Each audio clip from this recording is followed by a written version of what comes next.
Johnny, do you think every country out there, every country in the world should be able to grow enough food to feed its own population? Grow its own food? Yeah, grow its own food and feed itself. Well, you would think, Johnny, you would think in 2023 that there would be moves afoot for every country out there to, just at the very basic level, to grow enough food so it can bloody feed itself. But that doesn't seem to be in the plan of things, Johnny. Well, you would think it'd be a bloody yeah.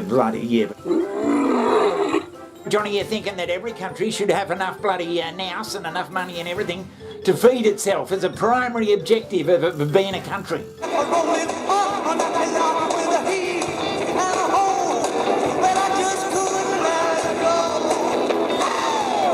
Then we got this shit happening in the Ukraine war, where there was a treaty, so to speak, where Putin was allowing bloody ships loaded with grain. Right, yeah. Now he's just put a stop to that because after all, it is a war.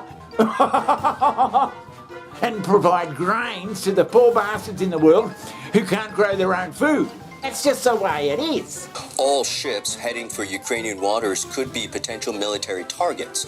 That's according to a fresh threat from Moscow. Earlier this week, the Kremlin allowed a deal on the export of grain via the Black Sea to expire. Moscow has now pulled out of a deal which had ensured safe passage of grain shipments, saying it now treats all vessels heading for Ukrainian ports as potential military targets. And people out there are going, oh my God, what a son of a bitch bloody Putin is, and when he's just doing what fucking happens in war. Well, I suppose, yeah. Now this is the very reason why people out there have been pushing for an end to the war.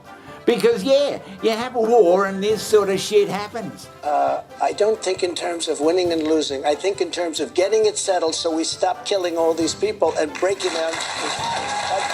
Even if you disagree with Trump, even if you have concerns around Donald Trump, surely that is correct, isn't it? And if that's an incredibly reductive and simplistic opinion, then what was the whole anti-war movement of the 60s? What? And the US comes along now and says, that bastard Putin, he's bloody cut off the fucking grain to the rest of the world. The rest of the world is gonna bloody starve because of this son of a bitch. So, Johnny, you're saying that he's holding these poor bastards that can't grow their own food, he's holding them all to ransom. When in fact the US bloody pushed Russia into having a war in the first place. So you know that the Ukraine war was provoked by the United States and NATO, and intentionally, and so we backed Putin into a corner, so he had nothing else to do but to invade. And Putin gave a speech and he let everybody know that they had a peace agreement already worked out with Ukraine, 100% worked out. Yesterday, Putin revealed an extremely important piece of information. In April 2022, an agreement of permanent neutrality of Ukraine was signed between Russia and Ukraine. It also reveals that the Western narrative that Putin can't be trusted is just another projection. They said no one signed a contract, I thought, about this before. So this was the deal they had. They had a deal, and what Putin wants is Ukraine to remain neutral, meaning don't join NATO. So just like we wouldn't want Mexico or Canada to join in a military alliance with Russia. We would invade them. We would. They're sovereign nations. We would invade them. So, yeah, the bloody Yanks have been pushing Ukraine around for bloody 15 years at least. Links Russia with Ukraine might gladden the hearts of those who want to see Russia defeated. But the retaliation is for Russia to abandon a deal to allow food shipments from Ukraine. The United Nations and wealthy countries fucking around saying, we'll sell you the grain, we'll do all this, we'll do all that. There's no need for you to grow your own grain. You can buy it.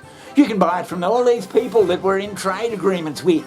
Yeah. So when the shit hits the fan like a bloody war, these countries that can't feed themselves, they can't feed themselves. So, Johnny, you're saying that the poorer countries who can't feed themselves should be bloody encouraged to grow enough food so they're I mean, you wouldn't do that to some people. I mean, because they haven't done that, they're at the mercy of this sort of shit that's happening in the Ukraine. I don't know, Johnny, what you bloody want to do about it.